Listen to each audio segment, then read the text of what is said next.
India प्रबंधन के द्वारा हाईकोर्ट का हवाला देकर सितंबर महीने के अक्टूबर में मिलने वाले वेतन पर रोक लगा दी गई है। प्रबंधन के इस फरमान के विरोध में कोल इंडिया की बीसीसीएल, सीसीएल, ईसीएल समेत सभी महाप्रबंधक कार्यालय के समक्ष संयुक्त मोर्चा के बैनर तले कोल कर्मियों के द्वारा प्रबंधन के मनमाने रवैये के खिलाफ प्रदर्शन किया जा रहा है। कोल इंडिया प्रबंधन को चेतावनी देने का आगाज बीसीसीएल से संयुक्त मोर्चा ने किया है। इस प्रदर्शन के बाद भी कोल इंडिया कोल कर्मियों के हित में अगर फैसला नहीं लेती है तो 12 से 14 अक्टूबर तक पूरे कोल इंडिया में हड़ताल की घोषणा की जाएगी। इसी के मद्देनजर बीसीसीएल की सराय ढेला स्थित बाशरी डिवीजन मुख्य महाप्रबंधक कार्यालय के समक्ष संयुक्त मोर्चा के द्वारा प्रदर्शन किया गया। धनबाद कोलियरी कर्मचारी संघ के अध्यक्ष सह संयुक्त मोर्चा के नेता उमेश कुमार सिंह ने कहा कि हाई कोर्ट का हवाला देकर एनसीडब्ल्यूए पे रिवीजन को लेकर इस महीने की अक्टूबर माह में मिलने वाले वेतन पर प्रबंधन ने रोक लगा दी है। प्रबंधन के इस फरमान से कोल कर्मियों में आक्रोश है। एनसीडब्ल्यूए 11 पे रिवीजन में कई तरह के मुद्दों पर प्रबंधन से बात हुई थी। उन मुद्दों पर भी प्रबंधन के द्वारा बैठक नहीं की है। समय रहते प्रबंधन को पे रिवीजन की मांगों पर विचार करने की जरूरत है। यह आंदोलन मजदूरों के अस्तित्व के लिए है। इस आंदोलन में सभी ट्रेड यूनियन शामिल हैं।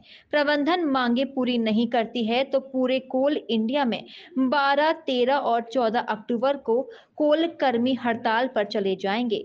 इन 3 दिनों में बीसीसीएल, सीसीएल, ईसीएल समेत कोल इंडिया की सभी इकाई से कोयले का उत्पाद पूरी तरह से बंद रहेगा। इसके साथ कोयले की ट्रांसपोर्टिंग भी नहीं होने दी जाएगी। यदि फिर प्रबंधन नहीं मानता तो अनिश्चितकालीन हड़ताल की रणनीति संयुक्त मोर्चा बनाएगी। आपको बता दें कि प्रबंधन ने जबलपुर हाई कोर्ट के एनसीडब्ल्यूए 11P रिवीजन को लेकर 29 अगस्त 2023 के आदेश का हवाला देकर अधिकारियों के द्वारा कर्मियों के सितंबर माह के वेतन भुगतान पर रोक लगा दी है। वेतन पर्ची भी तैयार नहीं करने को कहा है। कोल इंडिया के 2,33,000 कर्मियों के ऊपर इसका सीधा असर पड़ेगा। आज का जो प्रदर्शन का कार्यक्रम है पूरे कोयला उद्योग के सभी महाप्रबंधक के मुख्यालय पर संयुक्त मोर्चा के तत्वाधान में प्रबंधन की तानाशाही रवैया और NCW 11 जो हमारा पे रिवीजन हुआ उसे माननीय उच्च न्यायालय का आदेश का हवाला देते हुए प्रबंधन ने इस महीने जो हमारा सितंबर का तनख्वाह जो अक्टूबर में मिलने वाला था जिसे तत्काल रोक दिया गया है, जिसके निमित्त हम सब मजदूर कोयला उद्योग में आक्रोशित हैं और प्रबंधन को चेतावनी देने के दृष्टिकोण से हम सब आज अपना विरोध प्रकट कर रहे हैं कि प्रबंधन अगर समय रहते हमारे उचित जो मांग है NCW 11 का जो पे रिवीजन लागू हुआ और उसमें जो अभी भी बहुत अनसुलझे मुद्दे हमारे पड़े हुए हैं जिसके सम्मानजनक तरीके से जो एक्सटेंशन कमेटी में लागू अभी तक नहीं हुआ, उसकी बैठकें नहीं हुई, जिसके विरोध में यह प्रदर्शन है। और प्रबंधन को समय रहते यह समझ लेना चाहिए कि यह आंदोलन किसी व्यक्ति विशेष का नहीं है, किसी खास ट्रेड यूनियन का नहीं है, यह मजदूरों के अस्तित्व के लिए है।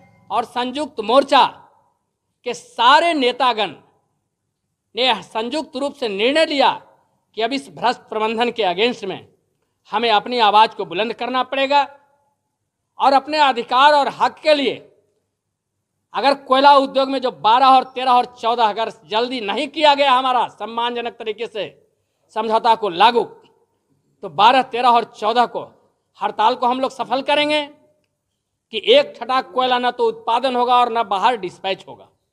आगे भी अगर प्रबंधन इतना के बाद भी अपनी तानाशाही रवैया को अपनाता है तो अनिश्चितकालीन के लिए भी रणनीति बनेगी। प्रातः दर्पण न्यूज के लिए धनबाद झारखंड से सिंधु कुमार की रिपोर्ट।